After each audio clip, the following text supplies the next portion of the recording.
Ο μύθος του Ακτέωνα δείχνει με τον πιο εύλωτο τρόπο την τραγικότητα της ανθρώπινης φύσης, όταν αντιμετωπίζει και παραβιάζει την ιερότητα των θεών. Πρωταγωνίστρια, για άλλη μια φορά η θεά Άρτεμις, η πιο αγνή και αμόλυντη από όλους τους θεούς και θεές της ελληνικής μυθολογίας. Ο Ακτέων ήταν γιος της Αυτονόης, κόρης του πρώτου βασιλιά της Θήβας Κάδμου. Πατέρας του ήταν ο Αριστέος, ένας λιγότερο σημαντικός θεός. Ο Ακτέων από μικρός έδειξε πάθος και αγάπη για το κυνήγι.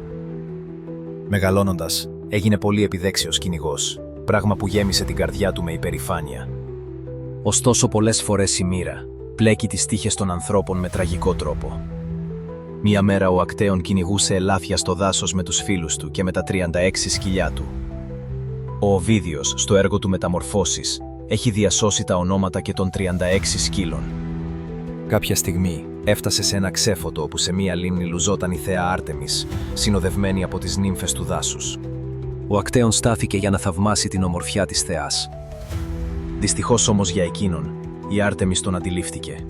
Πώς τολμάς να βλέπεις αυτό που κανένας θνητός δεν επιτρέπεται να αντικρίσει, χωρίς να ντρέπεσαι που βεβηλώνεις την αγνότητα μιας θεάς? Έψαχνες για θύραμα? Να ένα.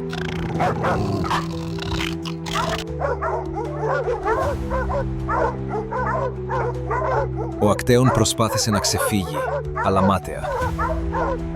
Ο μύθος του Ακτέωνα έχει εμπνεύσει πολλούς συγγραφείς και καλλιτέχνες στο πέρασμα των αιώνων.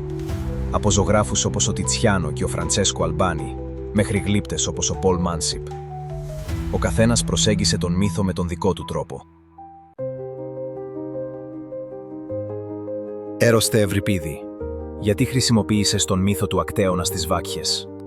Οι θεοί δεν μπορούν να είναι τόσο άδικοι και υπερβολικοί, ώστε να τιμωρούν τους ανθρώπους για ατυχείς συγκυρίες. Ο Ακτέων δεν ήταν απλά ένας άτυχος θνητός που βρέθηκε τη λάθος στιγμή σε λάθος μέρος. Η αλαζονική του συμπεριφορά να θεωρεί τον εαυτό του ανώτερο κυνηγό ακόμα και από την θεά Άρτεμη ήταν που τον οδήγησε μοιραία στο φρικτό αυτό τέλος.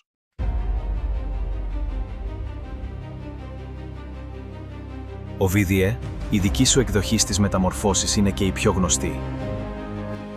Αυτή η ιστορία δείχνει το πόσο θυμώνουν οι θεοί από την ανθρώπινη αδιακρισία και επιπολαιότητα και πόσο σεβασμό πρέπει να δείχνουν οι άνθρωποι στον θεϊκό νόμο.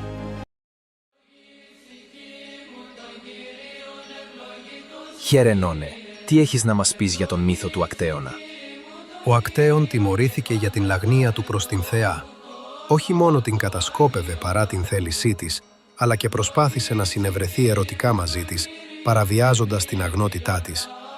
Ήταν η προσβολή του ανθρώπινου πόθου απέναντι στην θεϊκή παρθενική φύση. Να και ο Δάντης Αλιγιέρη. Ο μύθος του Ακτέωνα δείχνει το πώς αυτοκαταστρέφεται ο άνθρωπος από τις αμαρτίες του. Ο Ακτέων υπέπεσε στο αμάρτημα της λαγνίας. Η τραγική ηρωνία είναι πως τα σκυλιά που τα εξουσίαζε στο τέλος τον κατασπάραξαν. Οι αμαρτίες μας κάνουν ακόμα και ανθρώπους κοντινούς να στραφούν εναντίον μας.